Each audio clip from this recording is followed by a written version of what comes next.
Hello, namaskar, and a very warm welcome for this new session. I'm Dr. Mukhmohit Singh, your community medicine, community health nursing, public health faculty.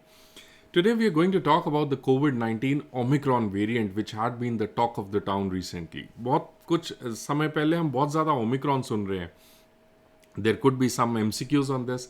What are the do's and don'ts? What are the new guidelines? And some updates on COVID-19. Let's have a few words on that. So, before going into it, let's talk about what are the types of variants by WHO and what is the Omicron. If you talk about the WHO variants, WHO has categorized the variants into three broad categories. You have the variant of concern, the variant of interest, and a variant of monitoring. Earlier, you had only two categories, the variant of concern and a variant of interest. But recently, a couple of months back, the WHO, in fact, also included the variant of monitoring. So what is a variant of concern? Variant of concern is the variant, it is the genetic mutation which causes a change in the virus, which causes a established decrease in the effectiveness of the public health measures or the social health measures or available diagnostics, vaccines and therapeutics. So that means there is an established change. The COVID-19 epidemiology will change. That means either the case numbers, the prevalence will change, the incidence will change, there is a change in the mortality numbers, case fatality rates, reproduction numbers, there is a change in morbidity pattern, things like these. So there is definitive established change in transmission, change in virulence or the disease types, change in clinical presentation. But more so important, you need to understand that the COVID epidemiology for the human mankind on this planet has definitely changed. That is a variant of concern. Below the variant of concern, you have a variant of interest, which is something lesser than the variant of concern. Lesser than the variant of concern, that means that there is a genetic mutation, common sense. But the new variant, that is the variant of interest, may be an emerging global health problem. That's what you need to understand. So there is genetic changes which will affect the transmission, or there might be escape phenomena, escape from the vaccines. That means preventive escape, or there may be a diagnostic escape, or there may be a therapeutic escape. So there will be an escape phenomena, and we need to study this variant more closely to stop the public health or global public health impact. And then below the variant of interest, you have these variants of monitoring. These are those variants with genetic mutations, and these mutations may pose a threat to the human mankind, and we need more understanding of these mutations or these genetic changes. These are the variants of monitoring. So if you talk about the variant of concern, this is a kind of a one star MCQ you can remember. Variant of interest and variant of monitorings, they will keep on changing. A lot of variants will come, so many things happening, you can't remember each of them. But variant of concern, beta, you should remember there are 5 variants of concern. You can have alpha, beta, gamma, delta and Omicron. So these are the currently established variants of concern. The last variant of concern, that was the Omicron variant. The Omicron variant, the lineage, that means the genetic mutations, the line which was happening is the B1 line. Can you see the B1 line is majorly responsible also for the Delta variant. It is also responsible for the Beta variant, and it was the same which was responsible for the Alpha variant. The Gamma variant was a different variant. It was showing a P1 mutation that was different from the Alpha, Beta, Delta and Omicron. Alpha, Beta, Delta, Omicron, they all have the B1 mutation. You should remember, I think you should remember the mutation for the Delta and for the Omicron.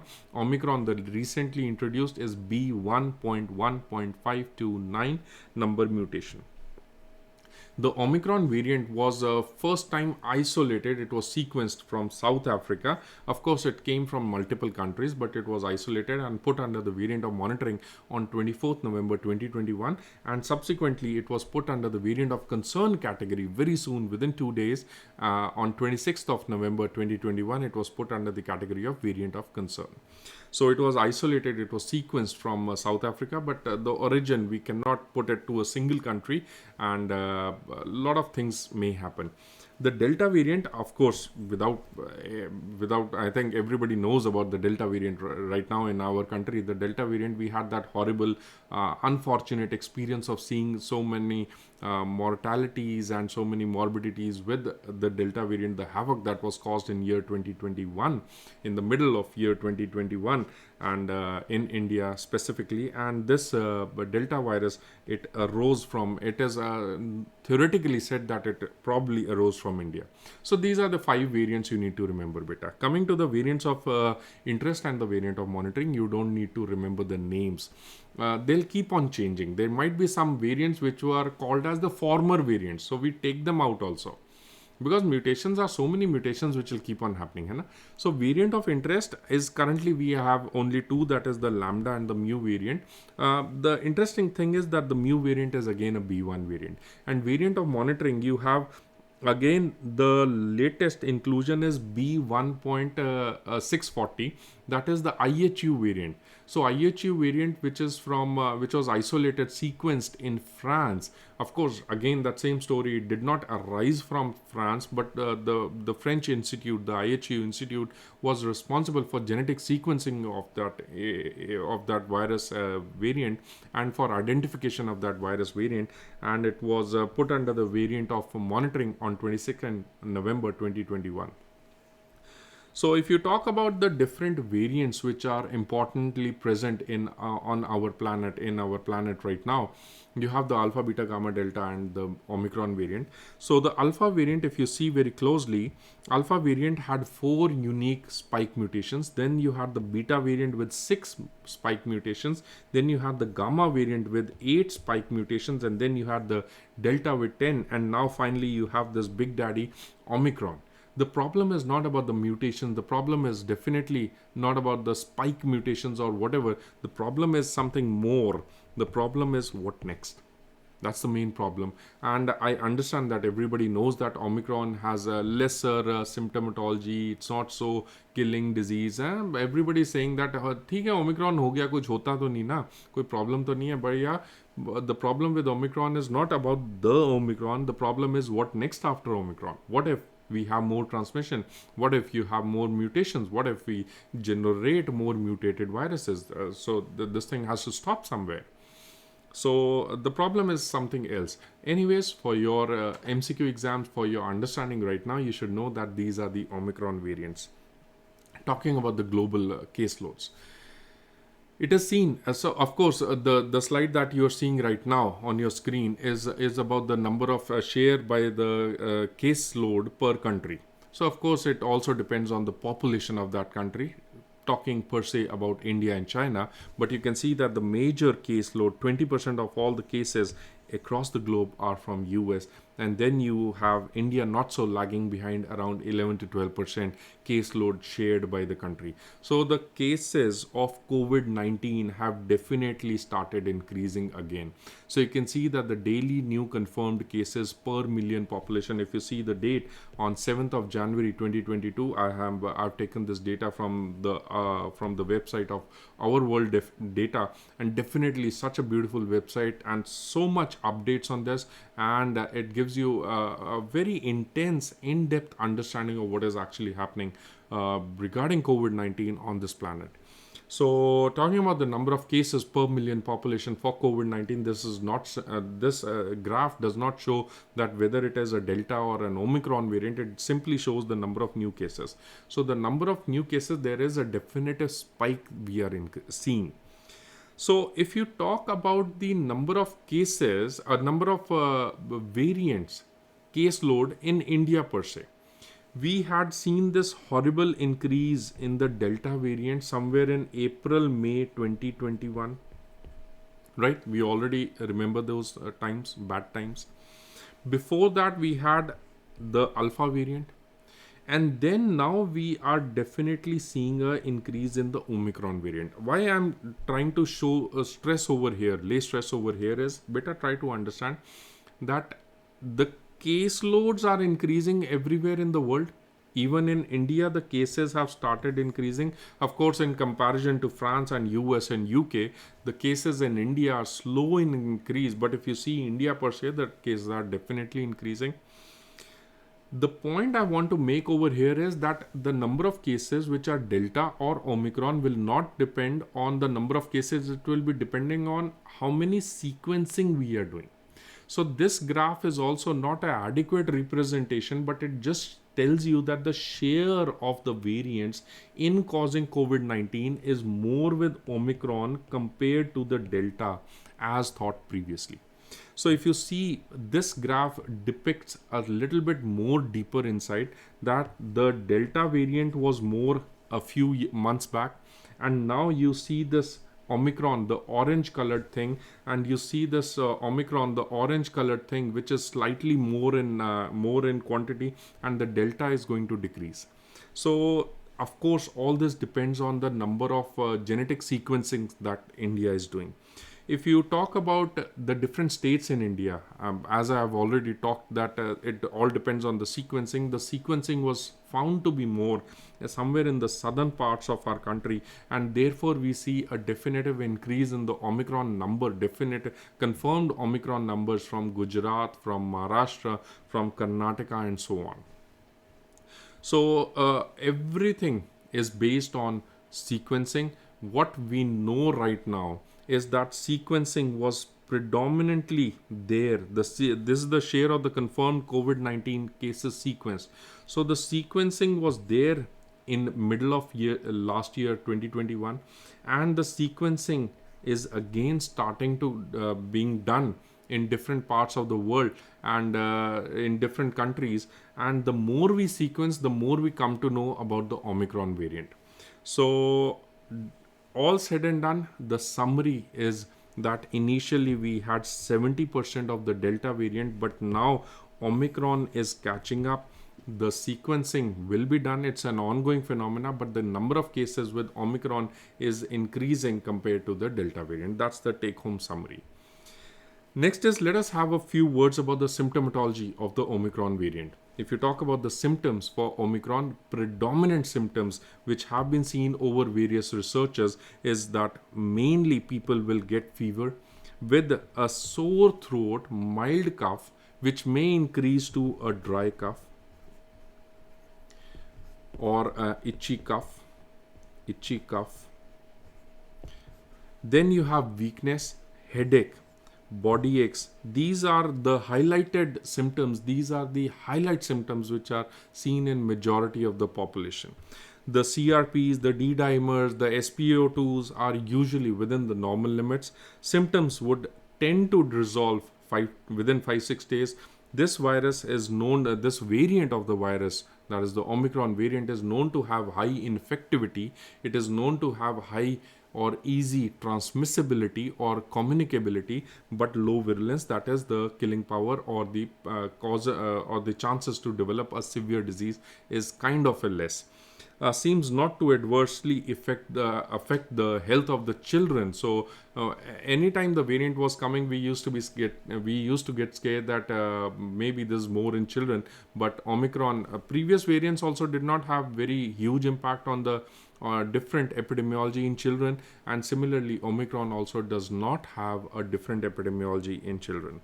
If you talk about the symptom comparison for Omicron and for the Delta variant, you can see that cough is common in both Delta and Omicron, but the point about the aches and pains and headache, that was slightly lesser common in Delta compared to the Omicron. So Omicron has more common aches and pain.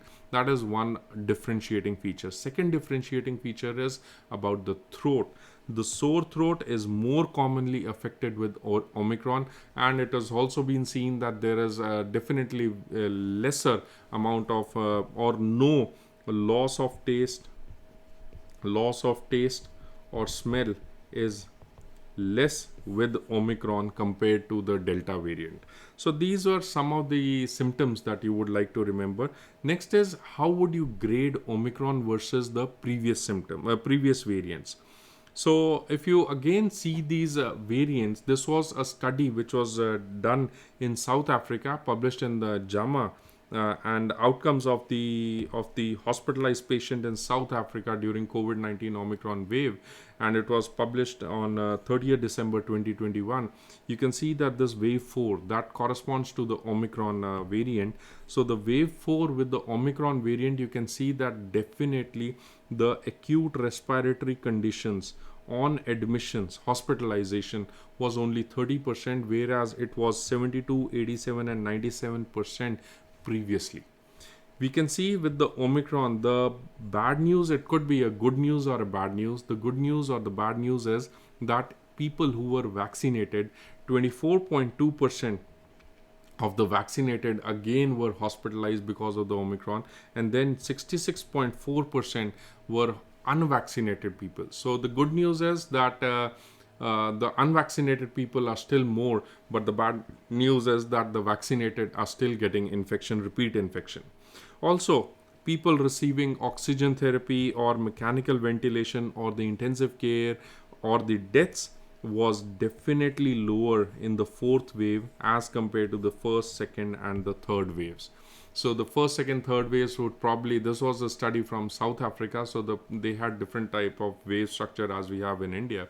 But the point is that the fourth wave corresponds to a recent increase in the number of cases, which is probably due to the Omicron variant. Next is a few points about the vaccines. The currently used vaccines in India are still the same. We are still having the Oxford AstraZeneca or the Covishield vaccine. We are still having the Covaxin.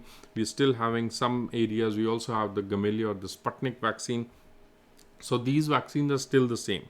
The point is that very recently Covaxin had announced that there will be the CDSCO, that is the drug controller organization in India, has increased the provision of shelf life of Covaxin to 12 months. So that is true, and the CDSCO, Central Drug Central Drug and Science Controlling Organization in India, it has increased the shelf life for Covaxin to 12 months.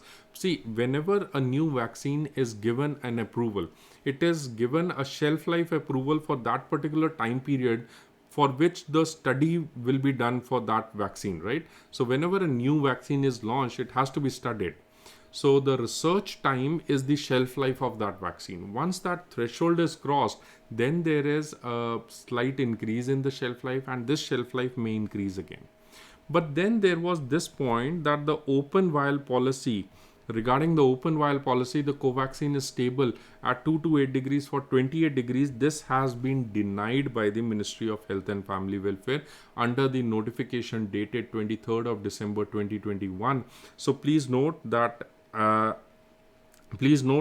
vaccines, including COVID-19, will not be utilized beyond the expiry date as mentioned on the label, and open vial policy for Covaxin has not been allowed. It has to be used within 4 to 6 hours on the same day session. So the open vials policy is not allowed, but yes, the shelf life, if unopened vial is there, that has been increased to 12 months. So we are very proud to say that the world's largest vaccination drive is there in India, and India has proudly completed 150 crore total vaccination doses on 7th of January. We are also proud to say that 27% of the teenage children in India have received their first shot, and today we stand at 1.5 billion vaccine doses across the Indian subcontinent. And now coming over to the next topic of new drugs. So earlier we already know that we had this molnupiravir, but now along with the molnupiravir we have the nirmatrelvir, that is the Paxlovid drug. Paxlovid is nothing but the nirmatrelvir. So these both drugs, the molnupiravir and the nirmatrelvir, they both are antiviral drugs. The Government of India, Ministry of Health and Family Welfare, have not approved them for their self-medication uses, but they are still new drugs which are under the trial phases. Both the drugs, the molnupiravir and the Paxlovid drug,